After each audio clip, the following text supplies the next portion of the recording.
Yes, we don't. Yeah. A leg up. And there's a paradox here because I feel strongly we're going into the age of individual empowerment. And that does not mean going at it alone. It means working in community and working with other people who are also in their full individual divine self, and then working together from that place. And that's the group of people that can create a compassionate economy, are people that are fully in themselves and fully committed to the journey. Same vibe, same tribe. Yeah. Yeah, absolutely. And that we all walk as one. We all walk as one. Yeah. It was interesting because I do a random number generator, but for A Course in Miracles before I get on here. But one of the things that it did say is, where was it? It was saying that salvation can't be accomplished alone. Healing can't be accomplished alone. We can't do it alone. And why would we want to? And that's what anybody does when they're in trouble and they really want to go into their addictions. They take themselves away from their support system so that they go there.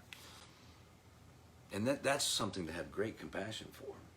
Yeah. And we've seen it in so many people. They start to cave in, pull themselves away from what they need.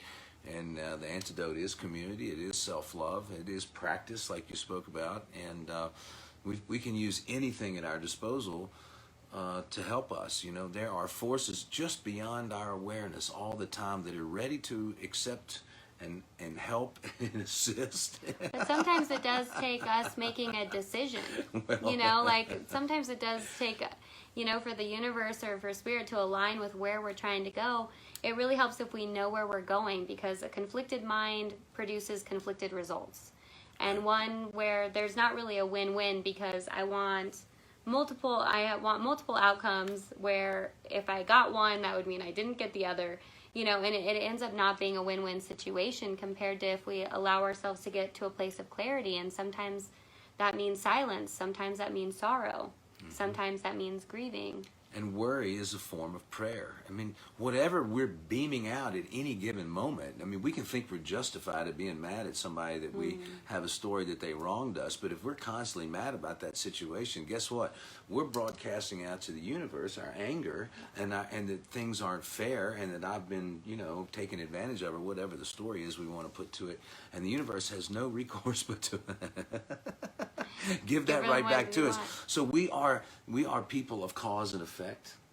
We create effect when we're out of alignment with the truth or out of alignment with love. When we're totally people of cause, we're monitoring every thought, every word, every action, and everything is in alignment with our divine truth.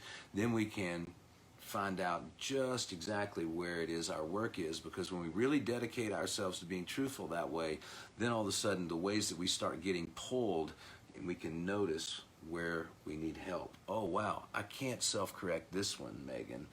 I need to be transparent with you about this situation I'm involved in so that the healing can happen together. And I love that, because it's part of the shared vision, right? And it's part of us asking, what is this for, and what do we want to come of this? And I think a huge part of that is the idea of innocence, is that we're wanting mutual healing for one another. We're wanting to get healing together. How's that going, by the way? I feel like it's been going pretty good. We're not to the new moon yet, but I would say it's not too many crazy I didn't see it comings between, that seemed to be more of an individual journey this time. Yeah. And that's what's interesting, is that even though, we might be doing this in partnership using the lunar cycle, we're still going to be experiencing it individually. So it's not that the I didn't see it coming always has to be in relation to the relationship. Sure. It's also like, how does my, I didn't see it coming, that might show up in my life, that there's a chance it could impact the dynamic of our relationship, and to be willing to look at that. Yeah. So we're in the full moon. Next comes the letting go phase, and in the third quarter we end up in the new perspective. And that's really where you start looking at, there's another week of the lunar cycle, and you start examining, like, what's it been for me? I can see things with a new perspective, and then you open up to the gift part, and you open to receive at the very end of the lunar cycle, and that's where you sort of say, hey, you want to sign up for another month? Another lunar cycle, right. Yeah. And if we have two absolute yeses, and we're both excited about it, then we go forward. And if one of us needs to step back and take a break, or it's gotten clear that the relationship needs to change form, then that's the time to be honest about it. And we both knew going into it, We always know going into Yeah. it that it's an ever-moving, evolving, changing universe, and we love each other at the very deepest level, seeing each other as divine beings. Then these things can be presenced during the lunar cycle, rather than right. months and months or years and years Right. of withholding, restraining, trying to manipulate outcomes, hoping someone will change enough to fit your version of what you're looking for. Instead, it's just there really gets to be a presence. And 2 or 3 months go by, and you get to know somebody, and there was enough attraction to bring you together, but can there also be enough wisdom and foresight to say, this may be a short journey, it may be a long journey, and we don't know. We don't know. Thanks for the know. reminder. We don't know. We don't know. Yeah.